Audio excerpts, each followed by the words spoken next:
I thought it would be quite amusing to find out what Google thinks are the best albums to own on CD. So that's what I typed in, best albums to own on CD, and the algorithm spat out some results from across the web. So this isn't one particular journalist in one particular publication and their opinion of what the best albums are to own on CD, nor is it mine. It's Google's, it's the algorithms. This is what they've determined through their sort of AI cleverness are the best albums. So I thought it'd be fun to see how many of them I've got, which ones I haven't got, and we can play along at home. And so you can have a think, you know, how many of these have you got in your collection? Which ones would you never have in your collection? Which ones you think should be in the in this list? And for some reason, the Google bot has missed off because it's an idiot. It's just a computer and it doesn't really understand music. So let's get going. First of all, non-controversial, I'd have said, Abbey Road by the Beatles. Yeah, one of their best albums of all time, I would say, quite comfortably, if not the best. I mean, it's like that and the White Album for me get regular rotation. But yeah, and Revolver as well. Don't want to spoil anything, but I have to now. They're going to come up in the list as well. Probably not very controversial, but anyway, yeah, you can't argue with that. So well done to the Google bots. One for you, I'd agree, and also I've got it too, so that's nice. Right, next up, another non-controversial one I would suggest is Fleetwood Mac Rumours. Yeah, isn't it brilliant from start to finish in every single way? It always comes up on sort of, you know, best albums of all time, essential albums to add to your collection, best recorded albums. I mean, everything, you sing along to everyone because they all get, you know, regular plays everywhere, and it's just a tremendous album from start to finish. So I agree with the Google bots on that one, and I've got it too. So that's 2 for me and 2 for Google so far. Right, so next up we've got OK Computer by Radiohead.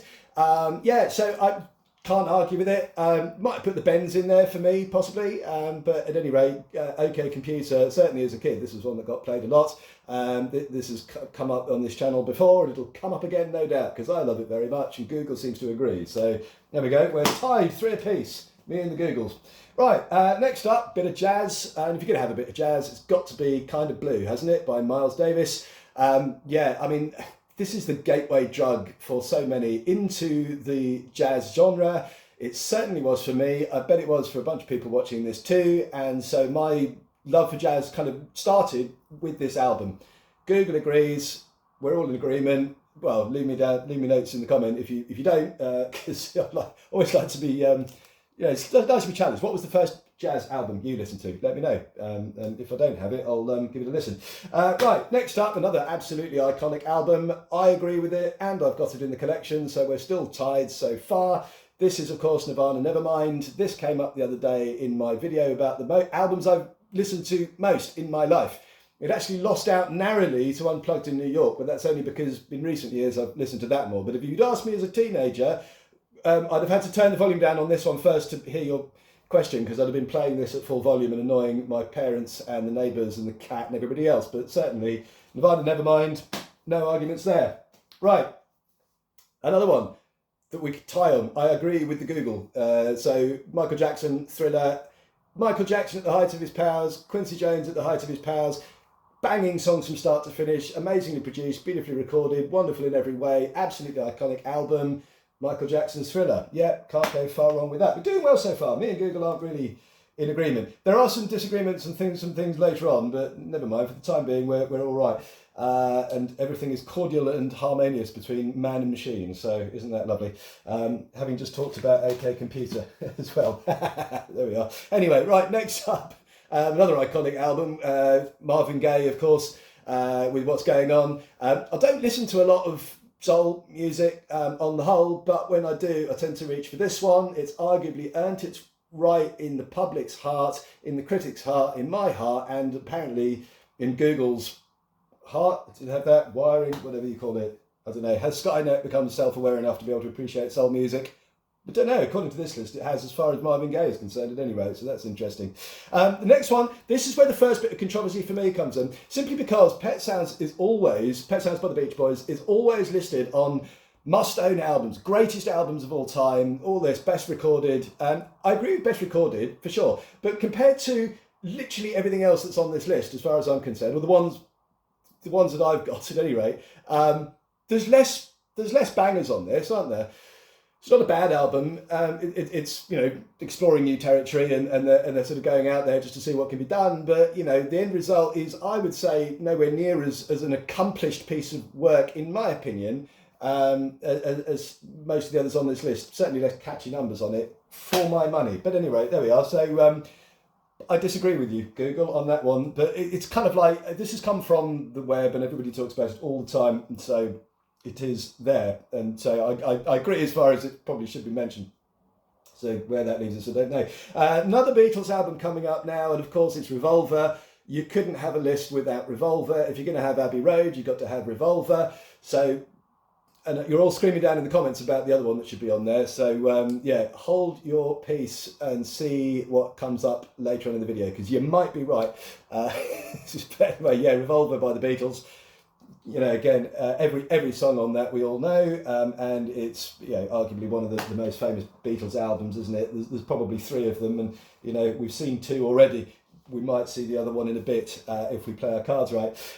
So where are we in the list now? Okay, so that's Revolver. So yeah, okay, so London's Calling by The Clash. This again came up in my list of most played albums in my life. I absolutely love it from start to finish. Yeah, very happy that this got put on the list. Could have been Combat Rock for me as well, but I suppose this is the more famous one, maybe. But at any rate, Combat Rock for me is narrowly tied with this one as far as sort of most played and favourite. But yeah, very happy to see the Clash on there.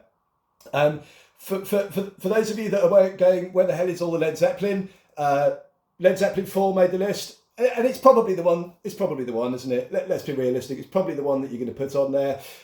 Is it the one I played the most often? I don't know. Maybe it was for sure. But I'm listening to quite a lot of 3 actually at the moment. Possibly more so than this one. But at any rate, you have to have a bit of Led Zeppelin on there, and it's probably got to be 4, hasn't it? Really, in the grand reckoning of what the Google bots think humanity are listening to most out of Led Zepp's catalogue, it's probably going to be 4. Next up, Pearl Jam, number 10. This came up the other day in a video I did about the most influential debut albums. So Pearl Jam 10 earns its spot as far as I'm concerned. For that reason, also one of my most played albums of all time. I love it from start to finish. Eddie Vedder's voice is always wonderful. This one's got so many great tracks on it, so many iconic tracks, and it really sort of mainstreamed a genre, didn't it? That and Nevermind probably, but yeah, can't argue with that at all. We have seen a bit of Michael Jackson, so of course you've got to see some Prince, and of course it's got to be Purple Rain. Can't argue with that. Again, wasn't this just a spectacular album from start to finish? Yeah, I mean, just the fact that he sort of was so accomplished on this album, it's a lift above, isn't it? What you expect from kind of pop music at the time in every single level. Just extraordinary album, and yeah, iconic in every way. And so yeah, Purple Rain, got to be on the list. Agree with that. I think so far we're in fully agreement, aren't we, about everything? Oh, I'll tell you what, I missed out. There we go. I've skipped one. So the one in the middle, in between Led Zeppelin 4 and London's Calling, the eagle-eyed amongst you will have noticed, was Kid A, another Radiohead computer, another Radiohead album. I don't have that one, so Google gets a point for that. I promise I didn't skip over it because I'm jealous of the Google overlords. But anyway, I don't have Kid A. I will get it though, because it's a great album. Right, okay, so next up we've got Bitches Brew. Now this is about the best albums on CD, and I've got quite a lot of Miles Davis on CD, but Bitches Brew I've actually got on LP. So I've got this beautiful gatefold edition of it here. It's absolutely wonderful, and I don't particularly. I might, if I see it on CD somewhere, I might pick it up on CD as well. But for the most part, I just listen to it here because it's a sort of album you get a bit like Miles, a bit like Kind of Blue, really. I put it on in the evening with a wee glass of scotch or something, and play that. So it's not. I tend to do that rather than listen to it when I'm out and about. Right, so we're tied there. Next up, we've got AC/DC Back in Black. Yeah, another iconic album. Yeah, you can't really argue too much for that. It's a difficult one for me because you could have put Highway to Hell in, really, couldn't you? So I don't know, like which one leave me a comment down below which one of these things probably should have made the list. But at any rate, you can't argue with it. Should be on there somewhere, even if they're both on. But there was only one AC/DC album on there, and the Google said Back in Black. So there we are. Right. Next up, we've got the Velvet Undergrounds, and I don't have that. I want that. I don't have it yet in my collection. So Google gets a point for that. I lose a point for that, but nevertheless, it's definitely something that's on my list to add, because I think, really, for me anyway, I really want that in my collection. Next up, I'm going to give myself half a point for this, because they've got Johnny Cash at Folsom Prison. I don't have that, but I do have Folsom Prison Blues. So I don't know if the track listing, somebody can probably tell me if that's kind of the same or different. But anyway, that's the version I've got. Don't have that particular album, but again, I want it. It's on my list of things to get. So next up, the Beatles have appeared again. So all of you that were shouting at the screen, going, "Where the bloody hell is the White Album?" If you've got Revolver and Abbey Road, why isn't the White Album on there? It is. It turns up on the list. Can't disagree with it. This actually I did put as one of my most played albums, and it narrowly beat out Abbey Road and Revolver as my most played album of all time. I love it to bits. Everybody else on Google seems to as well, which is why the algorithm has decided it should be on this list, and I can't argue. Right, next up we've got Funeral by Arcade Fire. Now this is, I don't agree with this one particularly. I did have a copy of it. I just couldn't get into it really. It just wasn't my jam. Not to say there's anything wrong with Arcade Fire or that album. It didn't float my boat, so I moved that particular album on. So yeah, for all you out there that love it, great. We all want to listen to the albums we want to listen to, and that's the great thing about it is, we can collect and listen to and enjoy and follow the music that we want, which is tremendous. But I don't have it. Didn't end up keeping it. Right. So next up we've got To Pimp a Butterfly. This is a Kendrick Lamar album, and I don't have any Kendrick Lamar, and I haven't really got into him. It's not to say that I won't at some point in the future, but I haven't at this point in time. So I haven't got any opinion on To Pimp a Butterfly and whether it should be on this list, because I haven't heard it or much Kendrick Lamar at all, frankly. Maybe I'd probably recognise the odd single if it came on somewhere, but that's about it. So there's a glaring hole in my education. I should at least give him a spin. Certainly Google seems to think that album in particular, To Pimp a Butterfly, should be on the list. So I'm going to deduct myself another point from that. So the Google overlords are winning on that one. Next up, Dr. Dre, The Chronic. Yeah, again, this is one of these ones where you could have put, well, it's behind me somewhere, but you could have put 2001 on it, couldn't you? I don't know, which one of these would you put on? I don't know, it's a toss-up for me. I love them both. Maybe I listen to 2001 a little bit more, but yeah, I do really love The Chronic too. So yeah, excellent. Can't argue with that really. You've got to have a little bit of Dre on there at the very least. Next up, bit of Pink Floyd. Yeah, one of my favourite bands of all time. I keep talking about the time I fixed a puncture for Syd Barrett on this channel once, because that's one of my very few claims to rock and roll fame. But anyway, so being growing up around Cambridge, Pink Floyd have always had a soft spot for me. Wish You Were Here is a tremendous album. I would probably, I don't know why Dark Side of the Moon isn't on here, or even The Wall, frankly. But anyway, Wish You Were Here is the one that Google recommends that is the best albums, one of the best albums to own on CD, and you can't argue with it. I'm not going to disagree with it. I just think that possibly Dark Side of the Moon, would have hit that list, because it's such a massive seller and such a famous and iconic album, arguably more so than Wish You Were Here. And I would say The Wall would fit into that category too, to a slightly lesser degree, but possibly even more so than Wish You Were Here. But at any rate, Google disagrees, but only slightly, so we're tied on that. Anyway, I've got it and I love it and I wouldn't be without it. Next up, we've got a bit of Bob Dylan. We've got Highway.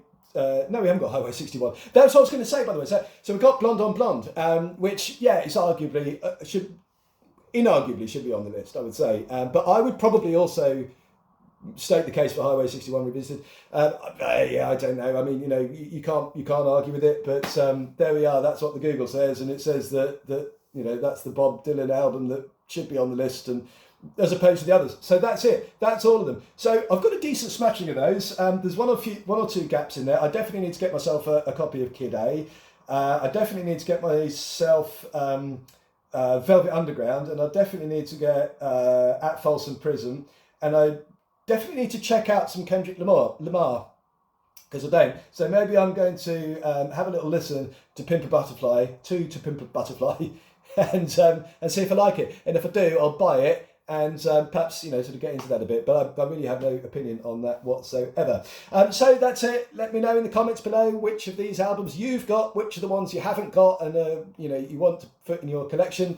Bit of fun, isn't it? And as always, very much thank you for watching, and please subscribe. The subscriber count is rising all the time now. We're over 600. I'm on that march now to the 1,000 subscribers, where this channel can get monetized and where we can start doing all sorts of fun things once the